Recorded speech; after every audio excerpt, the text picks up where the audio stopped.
नमस्कार विद्यार्थियों, study 29 academy के एक और नए वीडियो में आप सभी का स्वागत है। आज हम कक्षा 8 की गणित की कार्य पुस्तिका का कार्य पत्रक 95 हल करेंगे। तो इस कार्य पत्रक को समझने के लिए वीडियो को शुरू से लेकर अंत तक देखें और अपना कोई सुझाव हो तो कमेंट बॉक्स में जरूर लिखें। सबसे पहले हम देखते हैं दक्षता, त्रिभुज का क्षेत्रफल ज्ञात करने की समझ बना पाना। तो यहाँ पर हम इस कार्य पत्रक में त्रिभुज का क्षेत्रफल ज्ञात करने की समझ विकसित करेंगे। तो पहला प्रश्न है, इसमें नीचे दिए गए ग्रिड पेपर पर बने त्रिभुजों को आयत में बदलकर त्रिभुज का क्षेत्रफल ज्ञात कीजिए। यहाँ पर हमें कुछ ग्रिड पेपर में त्रिभुज दे रखे हैं, उनको पहले तो आयत में बदलना है और फिर जो आयत का क्षेत्रफल है उसके आधार पर त्रिभुज का क्षेत्रफल निकालना है। तो इसका पहला है ए बी सी और डी। तो यहाँ पर ए बी सी एक त्रिभुज दे रखा है जिसको हमने यहाँ पर डी तक आयत बना दिया है। अब सबसे पहले हम इस आयत का क्षेत्रफल ज्ञात करेंगे। तो यहाँ लिखा है आयत ए बी सी डी का क्षेत्रफल, जिसमें A B into B C, ये लंबाई इंटू चौड़ाई, इसका क्षेत्रफल आ जाता है। तो 10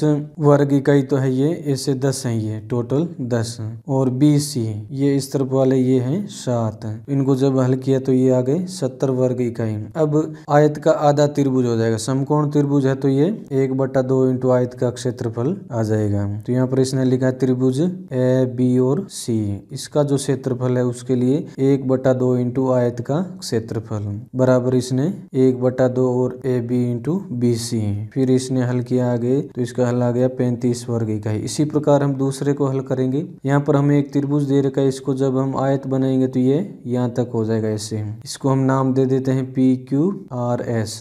अब इसको आगे हल करते हैं, आयत पी क्यू आर एस का क्षेत्रफल बराबर P Q into P S.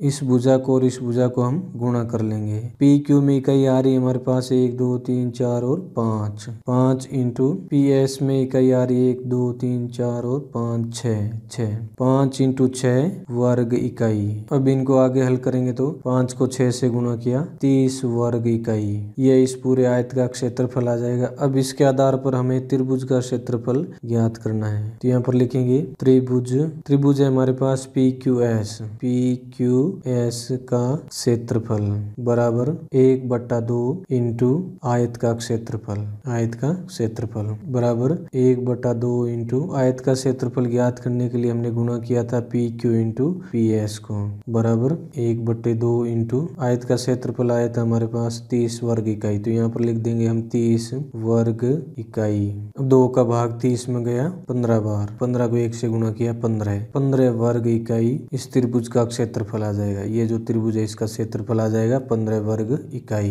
अब तीसरी आकृति है जिसमें हमें त्रिभुज दे रखा है, इसको पहले तो हम आयत में बदल लेंगे और इसका नाम, आयत को हम नाम दे देते हैं आर एस टी यू। आगे हल करेंगे आयत आर एस टी यू का क्षेत्रफल बराबर R S into S T.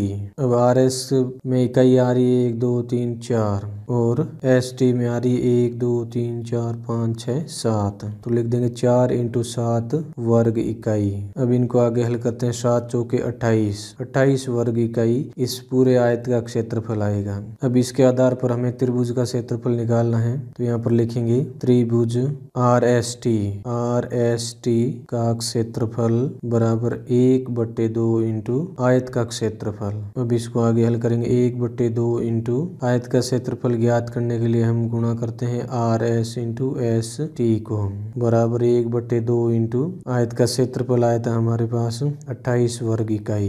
अब इसको आगे हल करेंगे तो 28 में 2 का भाग गया 14 बार, 14 को 1 से गुणा किया 14 वर्ग इकाई। ये इस त्रिभुज का क्षेत्रफल आ जाएगा। आर एस टी जो त्रिभुज है उसका क्षेत्रफल आ जाएगा 14 वर्ग इकाई।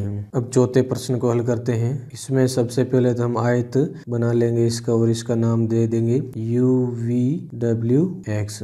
ये हमने इसका नाम दे दिया है। अब लिखेंगे इसको आयत यू वी डब्ल्यू एक्स का क्षेत्रफल बराबर U V into U X. इस भुजा को और इस भुजा के जो इकाइयां हैं उनको हम गुणा करेंगे बराबर यू में इकाई है 1 2 3 4 5 6 इंटू यू एक्स में इकाई है 1 2 3 4 5 6 7। अब आगे लिख देंगे वर्ग इकाई। 7 को 6 से गुणा किया 6 7 42 वर्ग इकाई। ये इस आयत का क्षेत्रफल आ गया है। इसके आधार पर अब हमें त्रिभुज का क्षेत्रफल ज्ञात करना है। तो लिखेंगे त्रिभुज यू वी x का क्षेत्रफल बराबर 1/2 इंटू आयत का क्षेत्रफल बराबर 1/2 इंटू आयत का क्षेत्रफल ज्ञात करने के लिए हम गुणा करेंगे uv इंटू ux को बराबर 1/2 इंटू आयत का क्षेत्रफल हमारे यहाँ आ रहा है 42 वर्ग इकाई। अब 42 में 2 का भाग गया 21 बार, 21 को 1 से गुणा किया 21 वर्ग इकाई। यह इस त्रिभुज का क्षेत्रफल आ गया। तो इस प्रकार इस वीडियो में हमने कार्यपत्रक 95 को हल किया। अगले वीडियो में हम अगला कार्यपत्रक हल करेंगे। वीडियो अगर उपयोगी लगा हो तो इसको लाइक करें और अपने दोस्तों में शेयर करें। चैनल पर पहली बार आए तो चैनल को सब्सक्राइब कर लें और बेल आइकन भी दबा दें ताकि आने वाले वीडियो के नोटिफिकेशन आपको समय पर मिल सकें। वीडियो को पूरा देखने के लिए आपका बहुत बहुत धन्यवाद।